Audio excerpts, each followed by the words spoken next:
Continuamos con el capítulo 3 del libro Jesús de Nazaret del autor Joseph Ratzinger, Benedicto XVI. El nacimiento de Jesús en Belén. El marco histórico y teológico del relato del nacimiento en el Evangelio de Lucas. Sucedió en aquellos días que salió un decreto del emperador Augusto ordenando hacer un censo del mundo entero. Lucas capítulo 2, versículo 1. Con estas palabras, introduce Lucas su relato del nacimiento de Jesús y explica cómo es que tuvo lugar en Belén, la razón por la cual José va de Nazaret a Belén con su esposa María, que esperaba a su hijo. Se encuentra en un censo cuyo objeto era determinar y recaudar impuestos. El nacimiento de Jesús en la ciudad de David se sitúa en el marco de la gran historia universal. Cuando el César no sabe que por culpa suya, esta gente sencilla se encuentra de camino en una hora difícil, y así, de forma aparentemente casual, el niño Jesús nace en el lugar de la promesa. Para Lucas, el contexto histórico universal es importante. Por primera vez, se abarca el mundo entero, la ecúmene en su totalidad. Por primera vez, hay un gobierno y un reino que abarca todo el orbe. Por primera vez, hay un gran espacio de paz en que los bienes de todos pueden registrarse y ponerse al servicio del conjunto. Solo en este momento en el que existe una comunidad de derecho y de bienes, en un amplio espacio y en que una lengua universal de una comunidad cultural ha hecho posible en el entendimiento, en el pensar y en el actuar, puede hacer su entrada en el mundo un mensaje de salvación universal, un Salvador universal. Se trata realmente de la plenitud del tiempo. Pero la conexión entre Jesús y Augusto llega más hondo. Augusto no quería ser un soberano cualquiera como los que había habido antes de él, y habría de nuevo después de él. La inscripción de Priene del año 9 a.C. nos permite entender cómo quería él que se le viera y comprendiera. En la inscripción se dice que el día del nacimiento del emperador dio nuevo aspecto al mundo entero. Este se habría arruinado si no hubiera brillado, en el que ahora nace una felicidad común. La providencia que gobierna toda la vida colmó a este hombre de tales dotes para bien de los hombres que nos lo envió como Salvador, a nosotros y a las generaciones venideras. El día natalicio del Dios ha dado inicio para el mundo a los evangelios que con él se relacionan. Con su nacimiento debe comenzar un nuevo cómputo del tiempo. Partiendo de un texto semejante, queda claro que no se veía a Augusto solamente como un político, sino como una figura teológica, siendo así que en el mundo antiguo no existía nuestra división entre política y religión, entre política y teología. El Senado romano le había conferido ya en 27 años antes de Cristo, 3 años después del inicio de su mandato, el título de Augustus, en griego Sebastos, que significa el adorable. En la inscripción de Priene se le denomina Redentor, Salvador. Este título, que en la literatura se le confería a Zeus, pero también a Epicuro y a Asclepio, en la traducción griega del Antiguo Testamento queda reservado solamente a Dios. También en el caso de Augusto, el título tiene una tonalidad divina.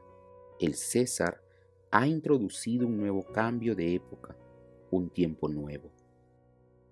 En la égloga cuarta de Virgilio, nos habíamos encontrado ya con la esperanza en un mundo nuevo, con la expectativa del retorno del paraíso, aun cuando, como veíamos, en Virgilio el trasfondo es más amplio. También influye ciertamente el modo en que se percibía la vida en la era de Augusto. Ahora todo tiene que cambiar. Hay dos acentos que quisiera todavía subrayar especialmente dentro de la autocomprensión de Augusto y de sus contemporáneos. El Redentor ha traído al mundo sobre todo la paz. Él mismo hizo representar para todos los tiempos esa misión suya como pacificador de forma monumental en el Ara Pacis Augusti, cuyos restos permiten comprobar todavía hoy de manera impresionante cómo la paz universal que él trajo al mundo por un periodo de tiempo hizo respirar aliviados y tener esperanza a los hombres. Marius Reiser escribe al respecto citando a Antoine Blossoc el 23 de septiembre, día natalicio del emperador. La sombra de este reloj de sol recorría desde la mañana hasta el anochecer aproximadamente unos 150 metros por la recta línea equinoccial exactamente hasta el centro del Ara Pacis. De ese modo, una línea directa conduce desde el nacimiento de este hombre hasta la paz, y se demuestra de manera visible que su condición es la del natus apaxen. La sombra proviene de una esfera y la esfera es al mismo tiempo como la esfera celeste y también la terrestre, símbolo del señorío sobre el mundo, ahora pacificador. Aquí aparece el segundo aspecto de la autociencia de Augusto, la universalidad, que el mismo Augusto documentó con datos concretos y puso de nuevo enfáticamente de relieve en el denominado Monumentum Anciranum, una especie de rendición de cuentas de su vida y obra. Con esto, hemos llegado de nuevo al censo de todos los habitantes del imperio que une el nacimiento de Jesús de Nazaret con el emperador Augusto. Sobre esa recaudación de impuestos, que es el censo, existe una amplia controversia entre los eruditos, en cuyos detalles no necesitamos entrar aquí. Con todo, hay un primer problema que puede explicarse muy fácilmente. El censo tuvo lugar en tiempos del rey Herodes el Grande, que sin embargo había fallecido ya en el año 4 a.C., el comienzo de nuestra era. La determinación del nacimiento de Jesús proviene del monje Dionisio el Exiguo hacia el año 550, que evidentemente erró el cálculo en algunos años, de modo que la fecha histórica del nacimiento de Jesús debe colocarse algunos años antes. Grandes controversias suscitan otras dos fechas. Según Flavio Josefo, a quien debemos sobre todo nuestros conocimientos de la historia judía en tiempos de Jesús, el censo tuvo lugar en el año 6 después de Cristo bajo el mandato del gobernador Cirino. Puesto que en definitiva se trataba de dinero, condujo al levantamiento de Judas el Galileo, Hechos capítulo 5 versículo 37. Además, siempre según Flavio Josefo, Cirino estuvo activo en el ámbito ciro-judío solo en ese tiempo, no antes. Pero estos acontecimientos son a su vez inseguros. En todo caso, hay indicios de que Cirino actuó en Siria por encargo imperial ya en torno al año 9 a.C., de modo que resultan totalmente convincentes las indicaciones de diferentes estudiosos, por ejemplo, de Aluo Stoger, en el sentido de que bajo las condiciones entonces, el censo se realizó con lentitud y se extendió a lo largo de años. Por lo demás, el mismo censo tuvo dos etapas. Primero, el registro de todas las propiedades rústicas y urbanas, y después en una segunda vuelta, la determinación de los tributos que debían pagarse realmente. Según ello, la primera etapa tuvo lugar en tiempos del nacimiento de Jesús. La segunda, que fue mucho más ofensiva para el pueblo, suscitó el levantamiento. Por último, se ha objetado también, para una recaudación semejante, no habría sido necesario que cada uno viajara a su ciudad. Lucas capítulo 2, versículo 3. Sin embargo, a partir de diversas fuentes, sabemos que los interesados tenían que presentarse en el lugar donde poseían bienes raíces. Según ello, podemos suponer que José, de la casa de David, disponía de terreno en Belén, de modo que tenía que ir allá para la recaudación de los impuestos. Siempre se podrá discutir sobre multitud de detalles.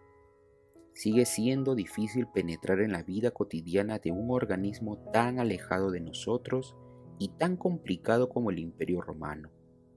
Pero a pesar de todo, los contenidos esenciales de los sucesos relatados por Lucas siguen siendo históricamente creíbles.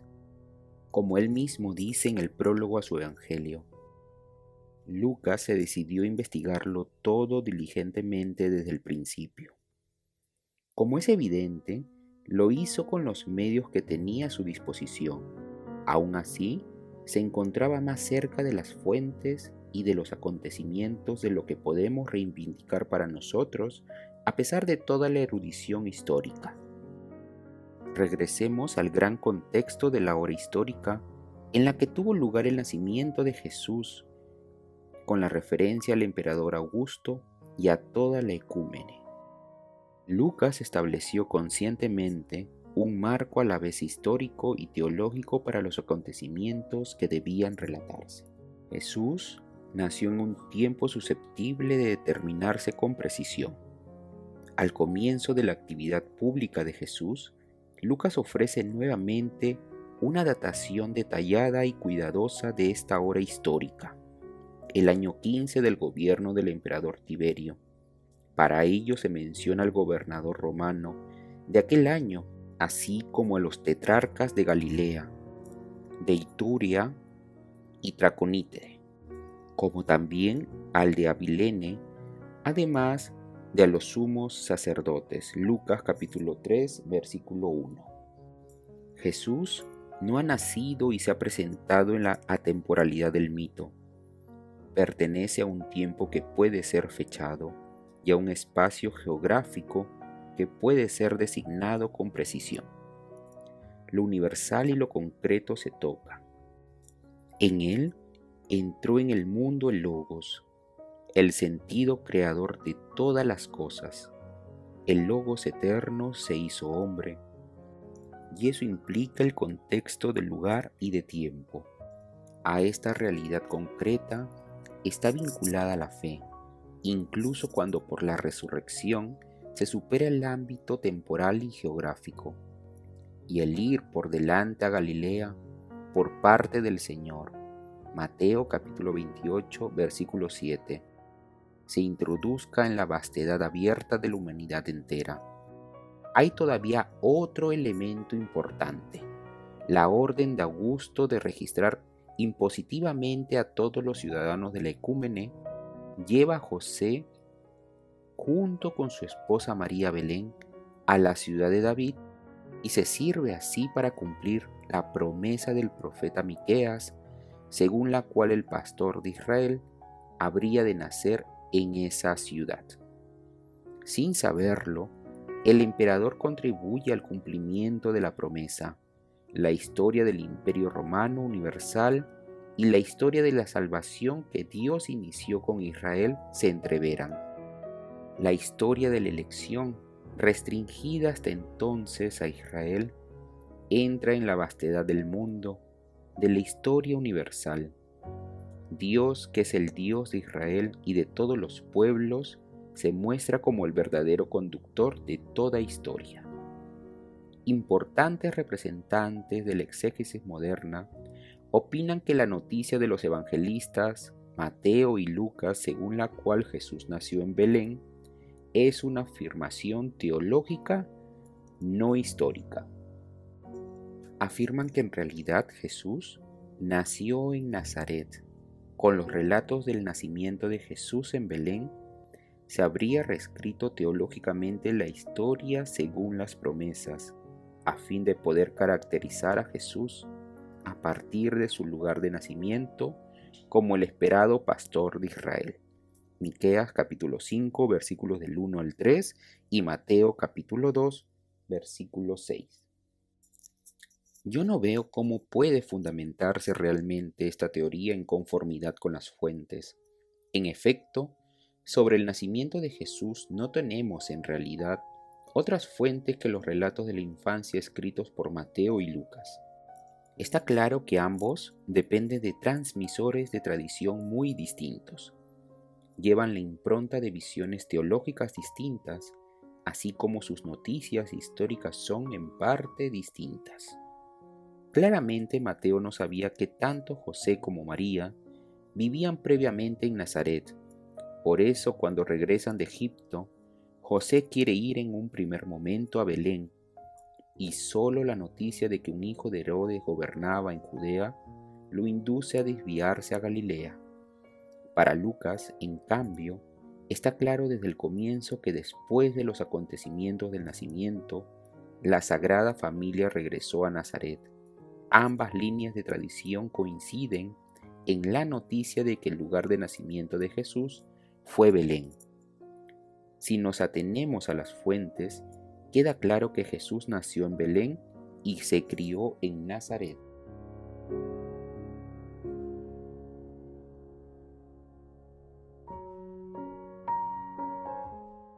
El nacimiento de Jesús.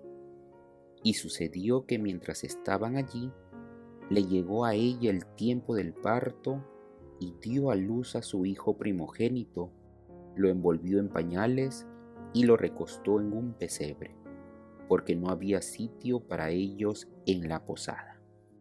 Lucas capítulo 2 versículo 6. Comencemos nuestro comentario por las últimas palabras de esta frase. No había sitio para ellos en la posada. La reflexión creyente sobre estas palabras ha encontrado en esta indicación un paralelismo interior con las palabras, llenas de profundidad, del prólogo de Juan. Vino a su casa y los suyos no lo recibieron. Juan capítulo 1 versículo 11. Para el Salvador del mundo, para aquel en vista del cual todo fue creado, en Colosenses capítulo 1 versículo 16, no hay lugar. Las zorras tienen madrigueras y los pájaros nidos, pero el Hijo del Hombre no tiene dónde reclinar la cabeza. Mateo capítulo 8 versículo 20. El que fue crucificado fuera de la ciudad, vino al mundo también fuera de la ciudad. Esto quiere hacernos reflexionar, quiere señalarnos la inversión de los valores que reside en la figura de Jesucristo en su mensaje. Desde el nacimiento, Él no pertenece al ámbito de lo que es importante y poderoso en el mundo, y sin embargo, justamente este que carece de importancia y de poder, demuestra ser el verdaderamente poderoso, aquel de quien en última instancia depende todo. Así, hacerse cristiano implica salir de lo que todos piensan y quieren, de los criterios dominantes, a fin de encontrar el acceso hacia la luz de la verdad de nuestro ser y de llegar con ella al recto camino. María recostó a su hijo recién nacido en un pesebre. Lucas capítulo 2 versículo 7. De aquí se ha deducido con razón que Jesús nació en un establo, en un lugar inhóspito, podríamos decir indigno, que sin embargo ofreció la necesaria discreción para el santo acontecimiento.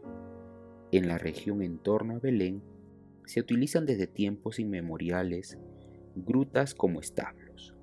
Ya en Justino Mártir y en Orígenes encontramos la tradición de que el lugar del nacimiento de Jesús fue una gruta, que los cristianos situaban en Palestina.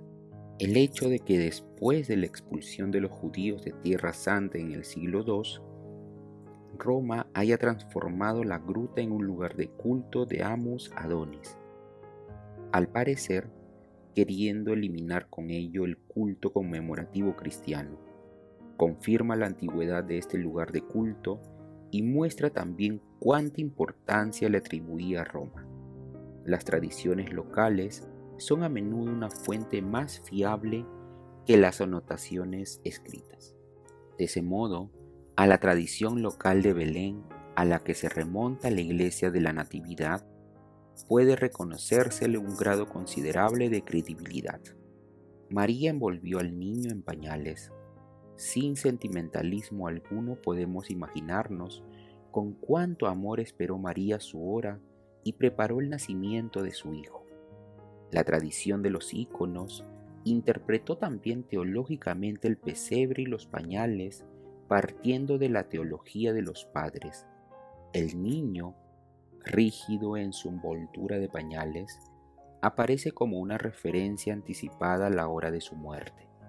Desde el comienzo, Él es el ofrendado, como veremos todavía con más detalles al reflexionar sobre la frase acerca del primogénito.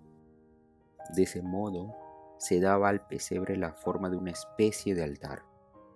Agustín interpretó el significado del pesebre con un pensamiento que parece primero casi inconveniente, pero considerado más atentamente, contiene una profunda verdad.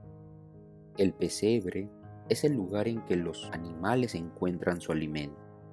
Ahora bien, en el pesebre yace aquel que se ha designado a sí mismo como el verdadero pan bajado del cielo, como el verdadero alimento que necesita el hombre para su existencia humana. Es el alimento que regala al hombre la vida verdadera, la vida eterna. El pesebre se convierte así en referencia a la mesa de Dios a la que está invitado el hombre para recibir el pan de Dios.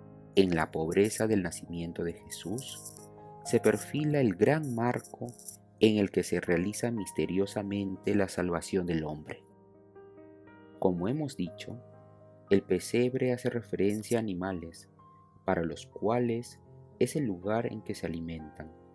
En el Evangelio no se habla de animales, pero la meditación creyente en su lectura conjunta del Antiguo y del Nuevo Testamento llenó ya muy temprano este vacío remitiendo a Isaías capítulo 1 versículo 3. El buey conoce a su amo y el asno al pesebre de su dueño. Israel no me conoce, mi pueblo no comprende. Peter Stuhlmeier hace referencia a que probablemente ha ejercido su influjo aquí también la versión griega en medio de dos seres vivientes se te conocerá. Cuando haya llegado el tiempo te manifestarás. Al parecer, con los dos seres vivientes se están designando los dos querubines que según Éxodos capítulo 25 versículos del 18 al 20 señalan y ocultan sobre la tapa del arca de la alianza la misteriosa presencia de Dios. Así, el pesebre se convertiría de alguna manera en arca de la alianza, en la cual Dios está misteriosamente cobijado entre los hombres y frente a la cual ha llegado para el buey y el asno, para la humanidad formada por judíos y paganos, la hora del conocimiento de Dios. En la curiosa asociación de los libros Isaías, Habacuc y Éxodo y el pesebre, aparecen ahora los dos animales como representación de la humanidad carente de entendimiento que frente al niño, frente a la humilde aparición de Dios en el establo, alcanza el conocimiento y en la pobreza de ese nacimiento recibe la epifanía que ahora enseña a todos a ver. La iconografía cristiana recogió ya tempranamente este motivo. Ninguna representación del pesebre renunciará al buey y al asno. Después de esta breve digresión, volvamos al texto del Evangelio. María dio a luz a su hijo primogénito. Dice allí, ¿qué significa tal afirmación en el libro de Lucas capítulo 2 versículo 7? El primogénito no es necesariamente el primero dentro de una serie sucesiva. La palabra primogénito no remite a un número más amplio, sino que indica una cualidad teológica que se expresa en las colecciones más antiguas de la ley de Israel. Entre las prescripciones pascuales se encuentra la frase: el Señor dijo a Moisés, conságrame todo primogénito, todo primer parto entre los hijos de Israel, sea de hombre o de ganado, es mío. Rescatará siempre a los primogénitos de los hombres. Así, las palabras sobre el primogénito son ya también una referencia anticipada al relato siguiente de la presentación de Jesús en el templo. En cualquier caso, con estas palabras se insinúa una pertenencia especial de Jesús a Dios. La teología paulina ha desarrollado ulteriormente la reflexión sobre Jesús como primogénito y lo ha hecho en dos niveles. En la carta a los Romanos, Pablo designa a Jesús como el primogénito entre muchos hermanos. Como resucitado es ahora primogénito, de una manera nueva y al mismo tiempo el comienzo de una multitud de hermanos. En el nuevo nacimiento de la resurrección, Jesús ya no es solo el primero en cuanto a la dignidad, sino que inaugura una nueva humanidad. Después de atravesar la férrea puerta de la muerte, son ahora muchos los que pueden pasar por ella con Él, aquellos que han muerto y resucitado con Él en el bautismo. En la carta a los Colosenses se amplía aún más la idea. Allí se designa a Cristo como el primogénito de toda criatura y como el primogénito de entre todos los muertos. En Él fueron creadas todas las cosas. Él es el primero en todo. El concepto de primogenitura adquiere una dimensión cósmica. Cristo, el Hijo de hecho hombre, es, por decirlo así, la primera idea de Dios y precede a toda criatura, que está determinada hacia Él y desde Él. De ese modo, Él es también el comienzo y el fin de la nueva creación que se ha iniciado con la resurrección. Nada de todo esto aparece en Lucas, pero para los posteriores lectores de su Evangelio, es decir, para nosotros, en el pobre pesebre de la gruta de Belén reposa ya este fulgor cósmico. El verdadero primogénito del universo se ha puesto aquí en medio de nosotros. En aquella misma región había unos pastores que pasaban la noche al aire libre, velando por turno su rebaño. De repente un ángel del Señor se le presentó. La gloria del Señor los envolvió de claridad y se llenaron de gran temor. Lucas capítulo 2 versículo 8. Los primeros testigos del gran acontecimiento son pastores en vela. Mucho se ha reflexionado sobre qué significa que hayan sido justamente pastores los primeros en recibir el mensaje. Me parece que no es preciso invertir demasiada agudeza en esta pregunta. Jesús nació fuera de la ciudad, en un ámbito rodeado de pastos, donde había pastores con sus rebaños. Era natural, pues que fuesen ellos los que vivían más cerca del acontecimiento, los primeros en ser llamados al pesebre. Desde luego, el pensamiento puede proseguirse de inmediato. Tal vez vivían no solo exteriormente, sino también interiormente más cerca de ese acontecimiento que los ciudadanos de la burguesía, que dormían tranquilos. Tampoco interiormente tenían que recorrer un largo camino para llegar al Dios hecho niño. Esto concuerda con el hecho de que formaban parte de los pobres, de las almas sencillas a las que Jesús alaba, porque les ha sido dado, sobre todo a ellos, el acceso al misterio de Dios. Ellos presentan a los pobres de Israel, a los pobres en general, el amor primero de Dios. Un ulterior acento marcó sobre todo la tradición monástica. Ellos eran hombres en vela, querían velar en este mundo, ante todo por su oración nocturna, pero también velando interiormente, abiertos a la voz de Dios que habla a través de los signos de su presencia. Por último, se puede pensar también en la historia de la elección de David como rey. Saúl había sido rechazado como rey por Dios. Samuel es enviado a Belén, a casa de Jesé, para ungir rey a uno de sus hijos, el que el Señor le indicará. Pero no es ninguno de los hijos que se presentan ante él. Falta todavía el más joven, pero en ese momento está cuidando las ovejas, explica Jesé al profeta.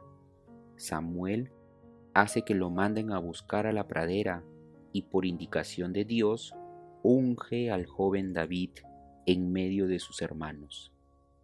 David proviene de las ovejas que cuida y es instituido pastor de Israel. El profeta Miqueas mira hacia el futuro lejano y anuncia que de Belén vendrá aquel que un día pastoreará el pueblo de Israel.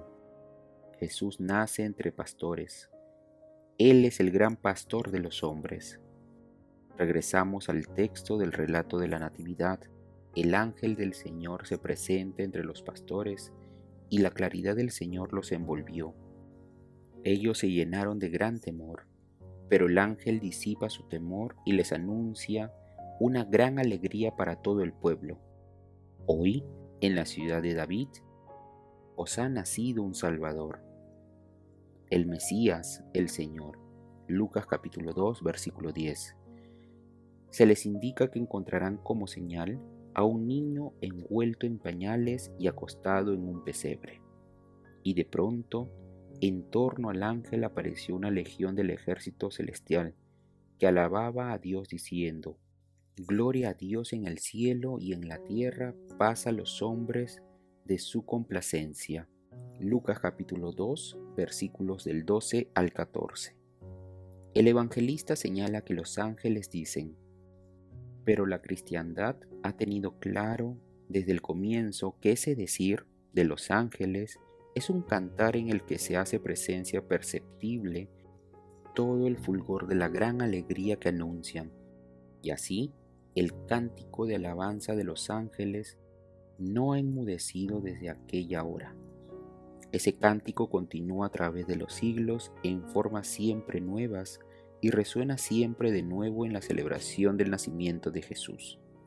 Se comprende bien que el sencillo pueblo fiel haya oído también cantar después a los pastores y que hasta el día de hoy entone en la Nochebuena sus melodías y exprese con su canto la gran alegría que se nos ha regalado desde entonces y hasta el fin de los tiempos.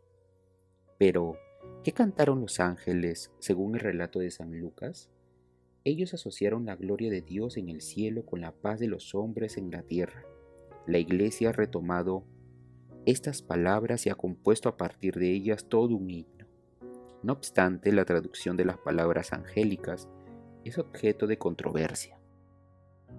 El texto latino que nos es familiar se traducía hasta hace poco de la siguiente manera: sea glorificado Dios en el cielo y haya paz en la tierra para los hombres de buena voluntad.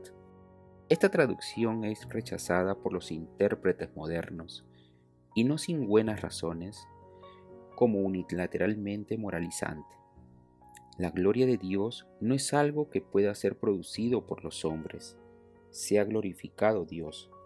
La gloria de Dios está dada. Dios es glorioso, y este es un motivo verdadero de alegría. Existe la verdad, existe el bien, existe la belleza. Ella está ahí, en Dios, indestructible. Más peso tiene la diferencia en la traducción de la segunda mitad de las palabras del ángel. Lo que hasta ahora se había traducido como los hombres de buena voluntad, reza actualmente en la traducción de la Conferencia Episcopal Alemana, hombres de su agrado. En la traducción de la Conferencia Episcopal Italiana, se habla de los uomini que egli ama, los hombres que Dios ama. Ahora bien, uno se pregunta, ¿a qué hombres ama Dios? ¿Hay hombres a los que Él no ame? ¿no ama Él a todas sus criaturas? ¿Qué indica entonces el añadido que ama el Señor? Una pregunta semejante puede plantearse también a la traducción de la Conferencia Episcopal Alemana que reza: hombres de su agrado. ¿Hay hombres que no sean de su agrado? Y si los hay, ¿por qué? La traducción literal del texto original griego reza: paz a los hombres de complacencia. Obviamente, también aquí sigue en pie la pregunta: ¿qué hombres se encuentran en la complacencia de Dios y por qué? Para la comprensión de esta pregunta encontramos una ayuda en el Nuevo Testamento. En el relato del bautismo de Jesús, Lucas nos dice que mientras Jesús oraba, se abrieron los cielos y vino una voz del cielo que decía: Tú eres mi Hijo el amado, en ti me complazco. Lucas capítulo 3, versículo 22. El hombre de la complacencia es Jesús, y es Él porque vive totalmente vuelto hacia el Padre, mirando hacia Él y en comunión de voluntad con Él. Según esto, hombres de complacencia son los que tienen la actitud del Hijo, hombres conformes a Cristo. Detrás de la diferencia de traducciones se encuentra, en última instancia, la pregunta por la relación entre la gracia de Dios y libertad humana. Aquí son posibles dos posiciones extremas. Primero, la idea de la acción absolutamente exclusiva de Dios, en la que todo depende de su predeterminación. Del otro lado se encuentra una posición moralizante, en la que, en última instancia, todo se decide en la buena voluntad del hombre. La traducción precedente, la de los hombres de buena voluntad, podía ser malentendida en esta dirección. La nueva traducción puede malinterpretarse en la dirección inversa, como si todo dependiera solamente de la predeterminación divina. El testimonio conjunto de la Sagrada Escritura no deja duda acerca de que ninguna de las dos posiciones extremas es correcta.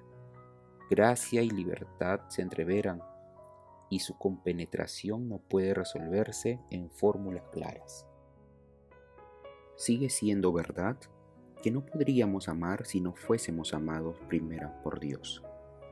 La gracia de Dios nos precede siempre, nos rodea y nos sostiene, pero también sigue siendo verdad que el hombre está llamado a amar junto con Dios, que no se queda en ser un instrumento de la omnipotencia de Dios carente de voluntad propia, sino que puede amar también Él o bien negarse al amor de Dios.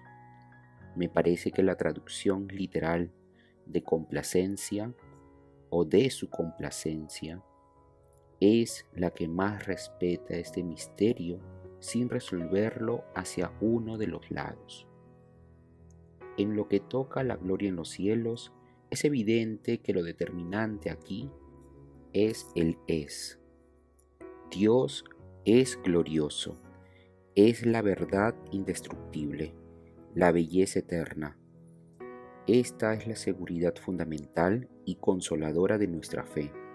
No obstante, según los 3 primeros mandamientos del Decálogo, existe también de forma subordinada un encargo a nosotros: responder de que la gran gloria de Dios no sea manchada ni desfigurada en el mundo, de que se honren su grandeza y su santa voluntad.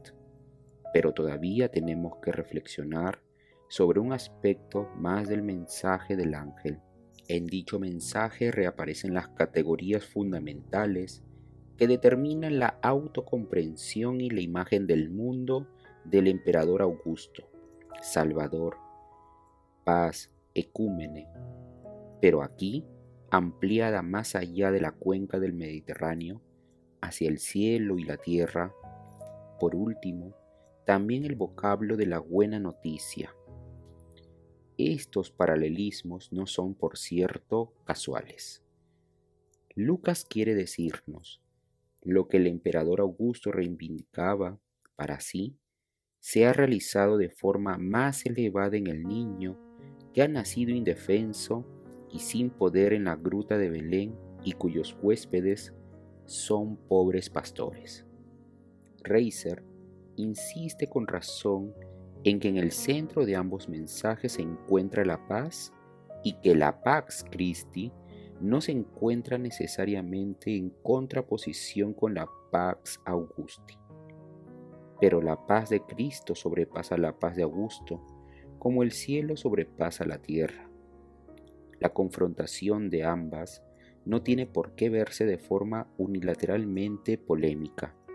De hecho, Augusto trajo por 250 años una paz, una seguridad jurídica y un bienestar con el que hoy día muchos países del entonces Imperio Romano solo podrían soñar.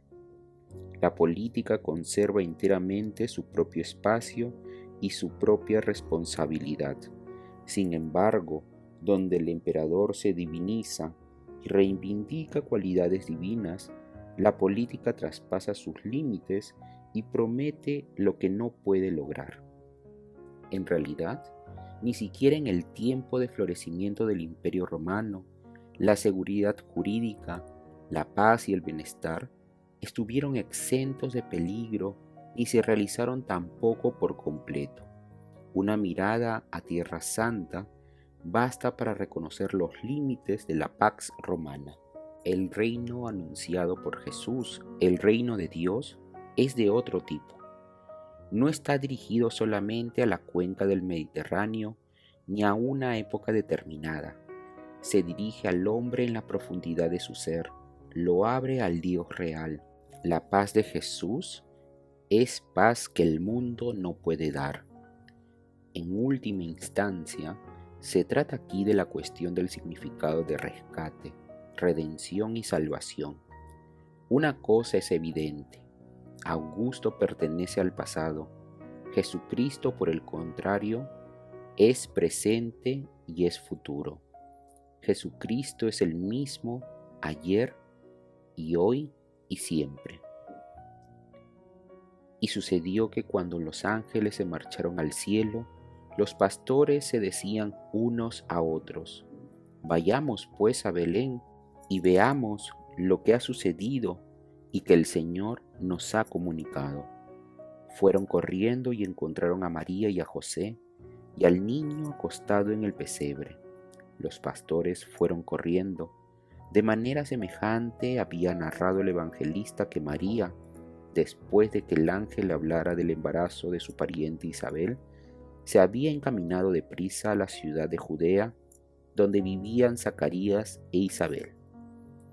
Los pastores corrieron seguramente también por curiosidad humana, a fin de ver aquello tan grande que se les había anunciado, pero sin duda que a la vez les daba alas la alegría de que ahora había nacido realmente el Salvador, el Mesías, el Señor, al que todo el mundo esperaba y que a ellos se les concedía ver los primeros. El ángel había indicado a los pastores como signo que encontrarían a un niño envuelto en pañales y acostado en un pesebre. Este es un signo de reconocimiento, una descripción de lo que podía verse, pero no es un signo en el sentido de que fuese visible la gloria de Dios, que se pudiese decir inequívocamente: este es el verdadero Señor del mundo. Nada de eso. En este sentido, el signo es al mismo tiempo también un no signo. El verdadero signo es la pobreza de Dios, pero para los pastores que habían visto la claridad de Dios sobre sus praderas, este signo es suficiente. Ellos ven desde dentro, ven que lo que dijo el ángel es verdad, de modo que regresan alegres, dan gloria y alabanza a Dios por todo lo que han oído y han visto. Lucas capítulo 2, versículo 20. La presentación de Jesús en el templo. Lucas concluye la narración del nacimiento de Jesús con un relato sobre lo que, conforme a la ley de Israel, sucedió con Jesús al 8º día y al 40º día. El 8º día es el día de la circuncisión. De ese modo Jesús es incorporado formalmente en la comunidad de las promesas que proviene de Abraham. A partir de ahora pertenece también jurídicamente al pueblo de Israel. Pablo hace referencia a este suceso cuando escribe en la carta a los Gálatas: cuando llegó la plenitud del tiempo, envió Dios a su Hijo, nacido de mujer, nacido bajo la ley, para rescatar a los que estaban bajo la ley, para que recibiéramos la adopción filial. Lucas menciona expresamente, junto con la circuncisión, la imposición del nombre, Jesús, Dios salva, el nombre prometido, de modo que, desde la circuncisión, la mirada se abre hacia el cumplimiento de las promesas que pertenecen a la esencia de la alianza. Al día 40º pertenecen 3 acontecimientos: la purificación de María, el rescate del Hijo primogénito, Jesús mediante una ofrenda prescrita por la ley, y la presentación de Jesús en el templo. En el relato de la infancia en su conjunto y también en ese contexto, pueden reconocerse sin dificultad las bases judeo-cristianas que provienen de la tradición familiar de Jesús, pero al mismo tiempo pueden reconocerse que dichas bases fueron reelaboradas por un redactor que escribía y pensaba en griego y al que razonablemente se identificará con el mismo evangelista Lucas. En esta redacción se ve primero que su autor no poseía un conocimiento exacto de la legislación veterotestamentaria y segundo, que su interés no se dirigía a los detalles de dicha legislación, sino que le importaba mucho más el centro teológico del acontecimiento, centro que él quería explicar a sus lectores. En el libro del Levítico se establece que la mujer que ha dado a luz un varón es impura durante 7 días, es decir, queda excluida de los actos de culto, que el niño tiene que ser circuncidado al 8º día y que la mujer debe permanecer después todavía 33 días en casa para purificar su sangre. Levítico capítulo 12, versículo 1 al 4. A continuación, tiene que ofrecer un sacrificio de purificación, un cordero como holocausto y un pichón o una tórtola como sacrificio expiatorio. Los pobres solo necesitaban dar un par de tórtolas o 2 pichones. María ofreció el sacrificio de los pobres. Lucas, cuyo evangelio entero está atravesado por una teología de los pobres y de la pobreza, nos hace saber aquí de nuevo de forma inequívoca que la familia de Jesús pertenecía a los pobres de Israel, que justamente entre ellos debía madurar el cumplimiento de la promesa. También aquí percibimos de nuevo lo que significa estar bajo la ley, lo que significa aquello que Jesús le dice al Bautista, que debe de cumplirse toda justicia. María no necesita ser purificada por el parto de Jesús. Ese nacimiento trae la purificación del mundo, pero ella obedece a la ley y justamente de ese modo sirve al cumplimiento de las promesas. El segundo acontecimiento del que se trata es el rescate del primogénito, que es propiedad incondicional de Dios.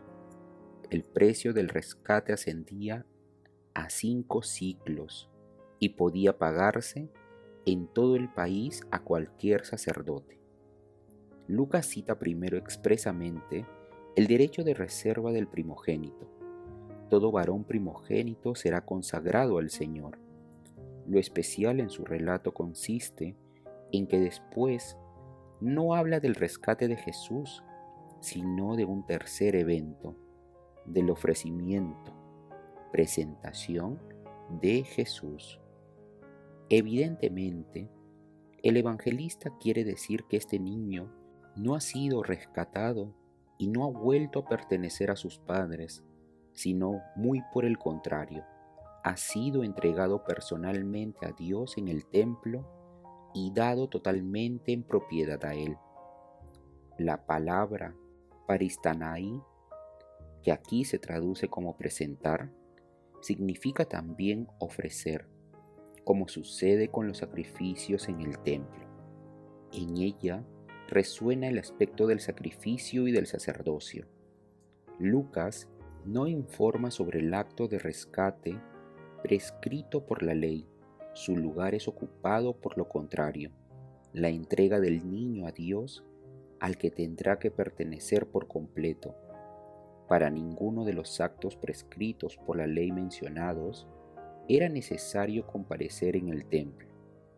Para Lucas, sin embargo, es esencial precisamente esta primera introducción de Jesús en el templo como lugar del acontecimiento.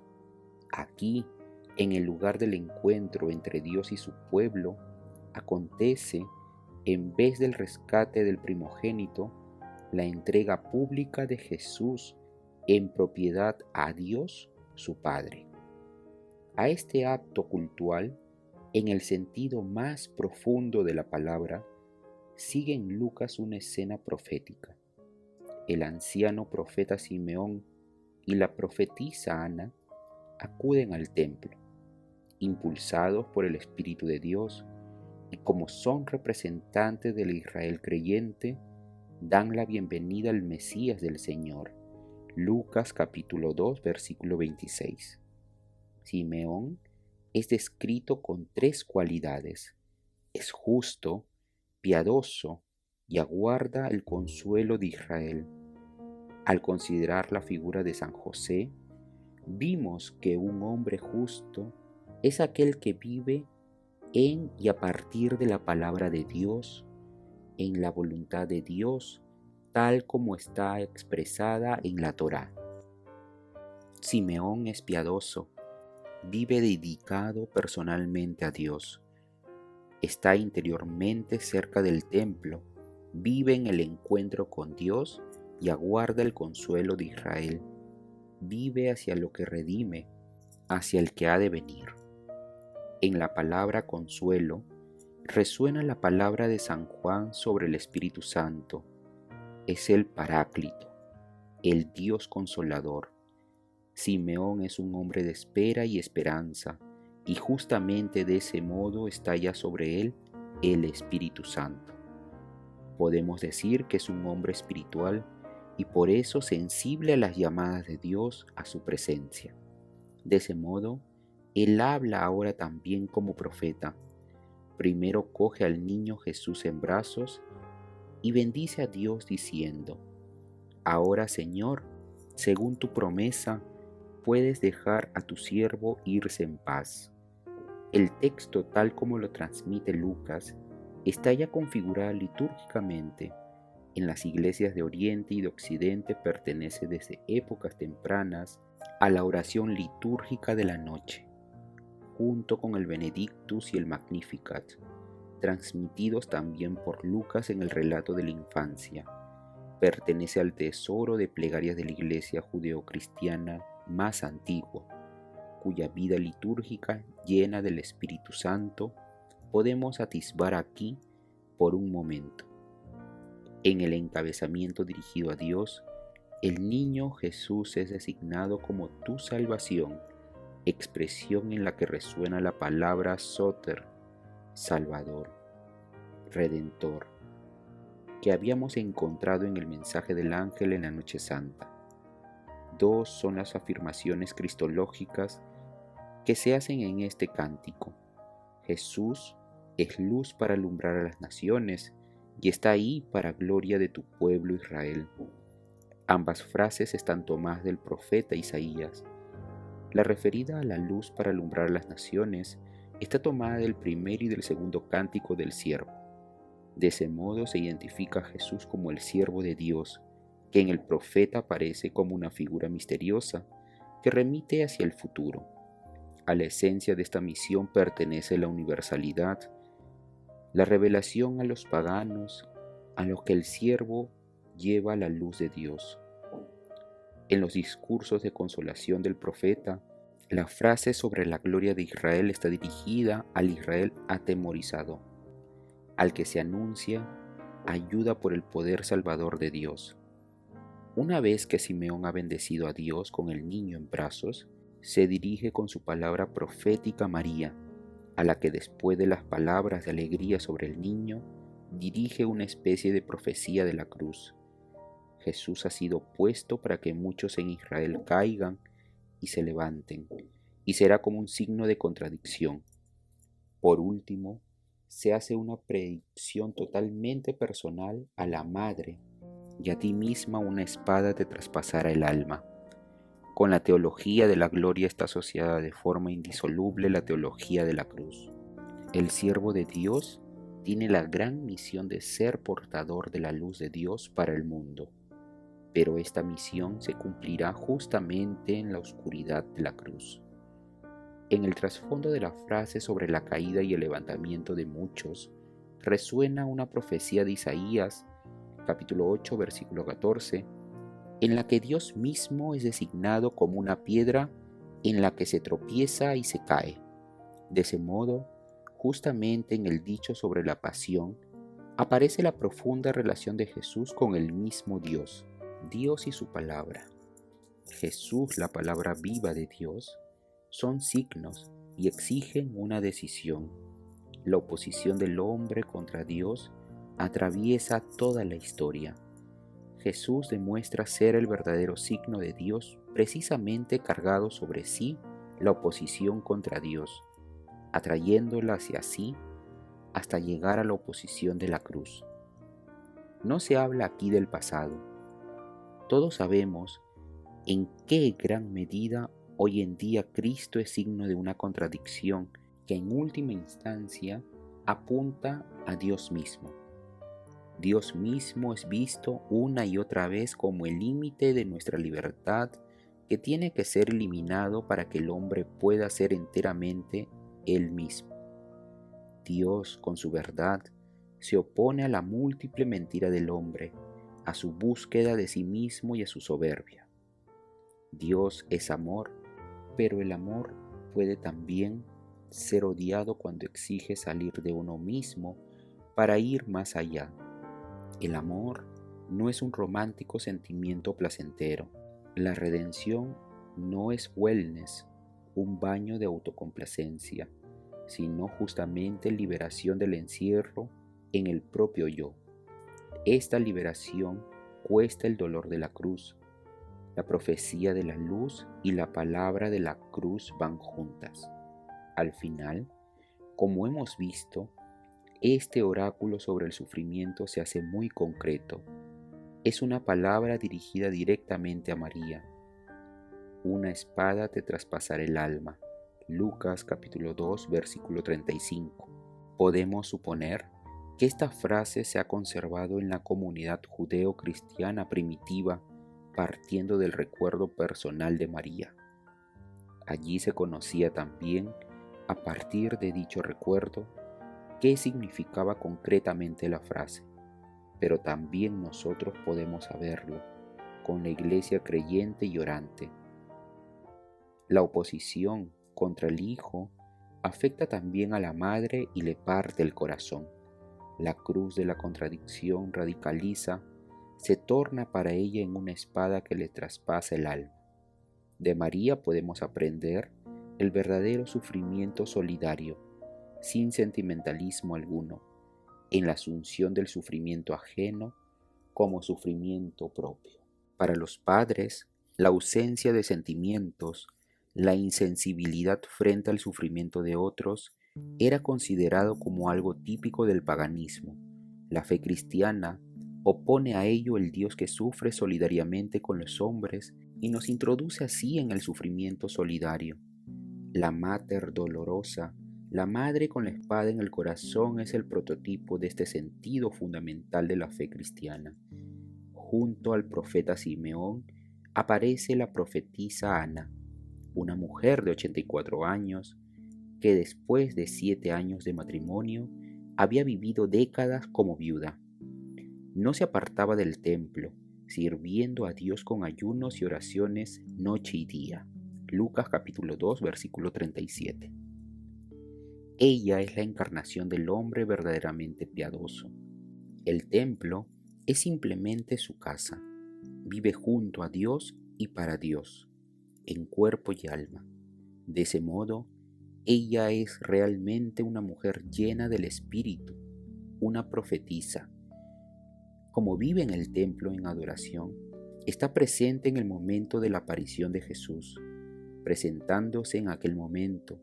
Alababa también a Dios y hablaba del niño a todos los que aguardaban la liberación de Jerusalén. Su profecía consiste en su anuncio, en la transmisión de la esperanza de la cual vive. Lucas concluye su relato del nacimiento de Jesús, del cual formaba parte también cumplir todo lo que prescribía la ley, con el anuncio del regreso de la Sagrada Familia a Nazaret. El niño, por su parte, iba creciendo y robusteciéndose, lleno de sabiduría, y la gracia de Dios estaba con él. Lucas capítulo 2, versículo 40. Con ello hemos finalizado el capítulo 3, el nacimiento de Jesús en Belén.